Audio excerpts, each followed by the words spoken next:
ഓ കൂട്ടുകാരെ, നമ്മളൊക്കെ മരിക്കുമ്പോ ഇങ്ങനെ എന്തെങ്കിലും ഒരു ആത്മീയ വിലാസം ഉണ്ടാവണം. നമ്മളെ അബ്ദുറഹ്മാനാജി മരിച്ചു അല്ലേ? ഏത് അബ്ദുറഹ്മാനാജി? CP. മുത്തല്ലിങ്ങളോട് എന്തൊരു സ്നേഹം എന്ന് പറയാം ഇവർക്ക്. 4 മോമിനിയങ്ങൾ അങ്ങനെ പറഞ്ഞു കിട്ടിയാൽ മതി. വി ഹാവ് സക്സീഡ്, ദഖലൽ ജന്ന, സ്വർഗത്ത് കൗമതി. ഒരു ആത്മീയ വിലാസം നമുക്ക് ഉണ്ടാവണം. എന്തെങ്കിലുമൊക്കെ ഒരു ആത്മീയ വിലാസം നമുക്ക് ഉണ്ടാവണം. ഒരു മയ്യത്തിനെ കൊണ്ടുപോകുമ്പോൾ അബ്ദുല്ലാഹ് ഇബ്നു മസ്ഊദ് റളിയല്ലാഹു അൻഹു പറഞ്ഞല്ലോ ശിഷ്യരോട്, എന്താണ് മോമിനിയങ്ങളൊക്കെ പറയുന്നു എന്ന് നോക്ക്. അപ്പൊ ശിഷ്യന്മാര് ചോദിച്ചു, മോമിനിയങ്ങൾ എന്ത് പറഞ്ഞാൽ എന്താ? മയ്യത്തായിട്ട് തന്നെയല്ലേ പോളൂ, അയാൾക്ക് എന്താ ഈ പറച്ചിലുകൊണ്ട് എന്താ കിട്ടേണ്ടത്? അതിന് ശിഷ്യന്മാർക്ക് മഹാന്റെ മറുപടി നബി സല്ലല്ലാഹു അലൈഹി വസല്ലം തങ്ങൾ പറയുന്നത് ഞാൻ കേട്ടിട്ടുണ്ട്.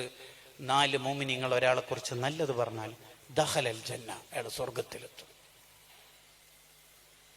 അങ്ങനെ എന്തെങ്കിലും ഒരു ആത്മീയ വിലാസം.